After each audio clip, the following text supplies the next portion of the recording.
ఎందుకమ్మా అన్ని విషయాలు నీకు అర్థమవుతాయి, ఈ విషయంలో ఎందుకు మొండికేస్తున్నావో తెలుసుకోవచ్చా?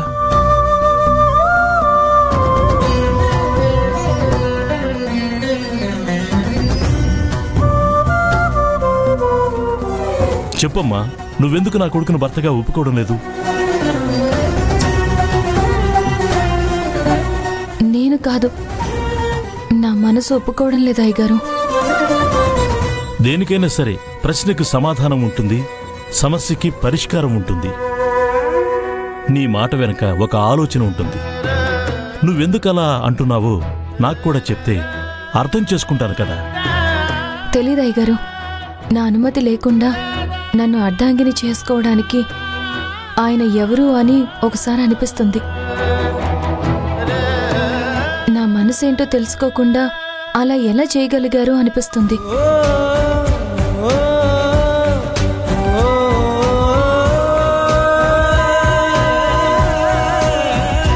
తారక్ సార్ మంచివారు కాదనను, కానీ భార్యాభర్తలుగా ఉండాలంటే మాత్రం మనిషి కన్నా ముందు మనసు అంగీకరించాలి.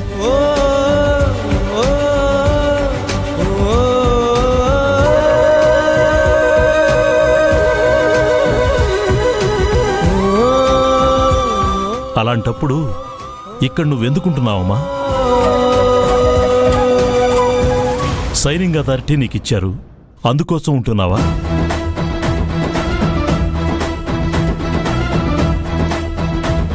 లేకపోతే నిన్ను బోర్డు మెంబర్ను చేసినందుకు జీతం ఎక్కువ వస్తుందని అనుకుంటున్నావా? అదేంటమ్మా నాన్న అలా మాట్లాడుతున్నారు? ముద్దుల కోడల్ని ఫస్ట్ టైం హర్ట్ చేస్తున్నారు. Interesting, wait and see. మీ నాన్న తన తవ్వుకున్న గోతిలో తనే పడబోతున్నాడు. అసలే దానికి ఆత్మాభిమానం ఎక్కువ.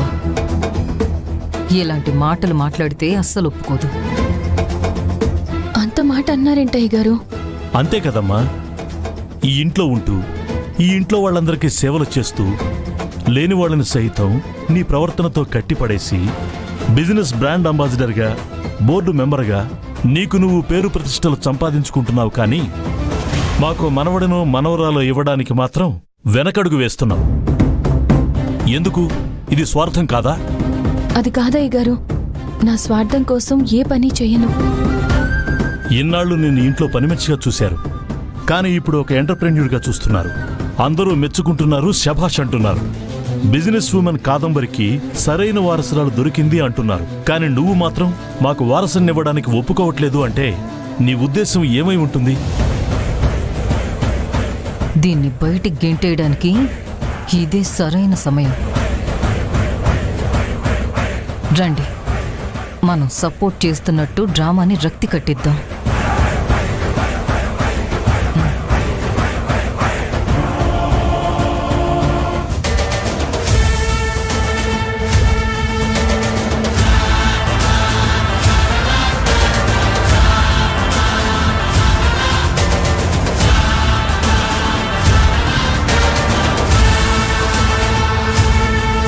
మీ నాన్న దాంట్లో తప్పేం లేదు కదా తారక్? కరెక్టే. మరి దేనికోసం ఇంట్లో ఉంటుంది? మావయ్య గారు క్వశ్చన్ చేసినప్పుడు నీలవేణి దానికి ఆన్సర్ చెప్పాలి కదా.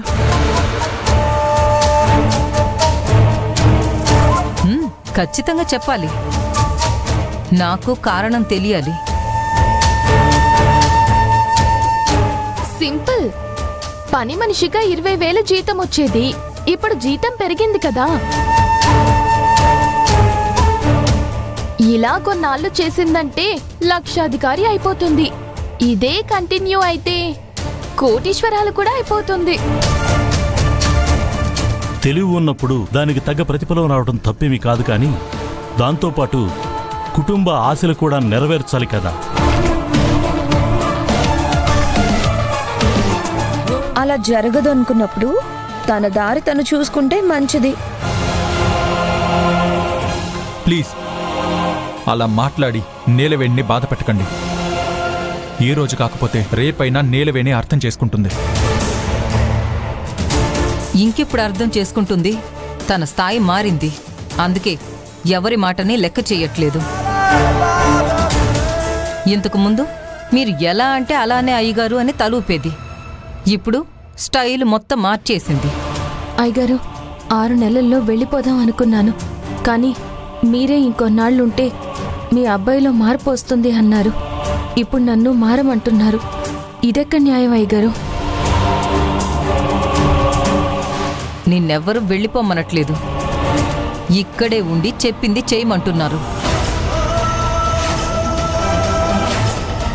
ఏ పని చెప్తే ఆ పని చేస్తానని చెప్పకు. జరగాల్సింది శుభకార్యం అని అంటున్నారు కదా, దానికు అను చాలు. క్షమించండి, బలవంతం మీద ఏ పని చేయలేను.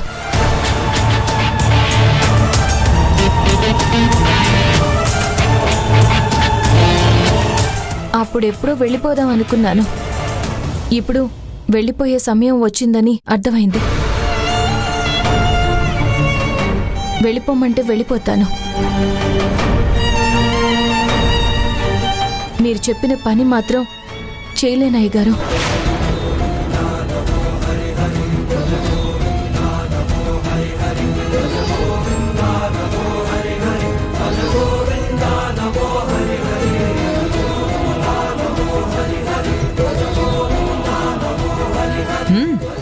వెళ్ళిపోవచ్చు.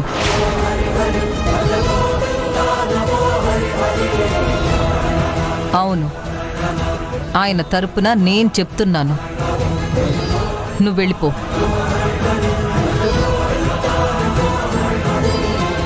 డాడీ, వద్దు డాడీ.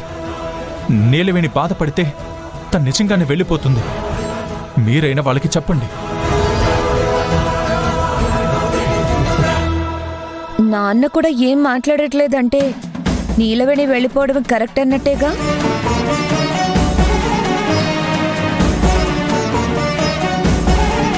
అవును, మౌనం అర్ధంగీకారం అంటారు.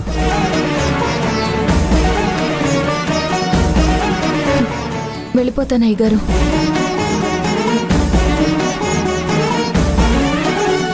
నా బట్టలు సర్దుకుని వెళ్ళిపోతాను.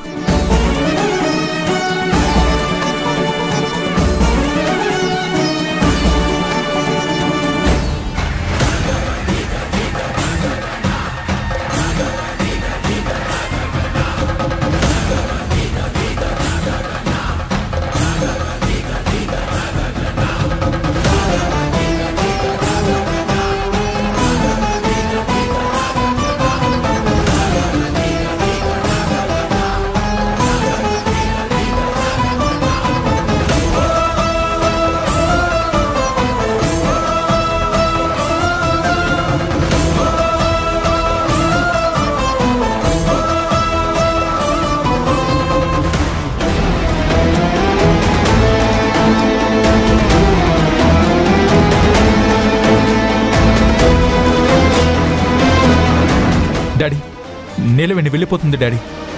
ఆ రోజు ప్రాబ్లం నాది కాబట్టి నేను ఆపితే ఆగింది. బట్ ఈరోజు నేను ఆపినా తను ఆగదు డాడీ. ప్లీజ్ తన్ని ఆపండి డాడీ. బ్రదర్, నువ్వెంత ప్రాధేయపడినా తను ఆగదు. మీ నాన్న కూడా అడ్డుకోవట్లేదంటే తను వెళ్ళిపోయే టైం వచ్చిందని అర్థం. ఎలాగా ఒకటవుతామో, ఎలాగా విడిపోతామో, నిజాన్ని కలగంటామో, నిజంగా కలలవుతామో, ఏదో అలా ఎందుకిలా ఆపేవారే లేరే, ఎలా ఊపిరంతా ఊరి పడే ఊరుములే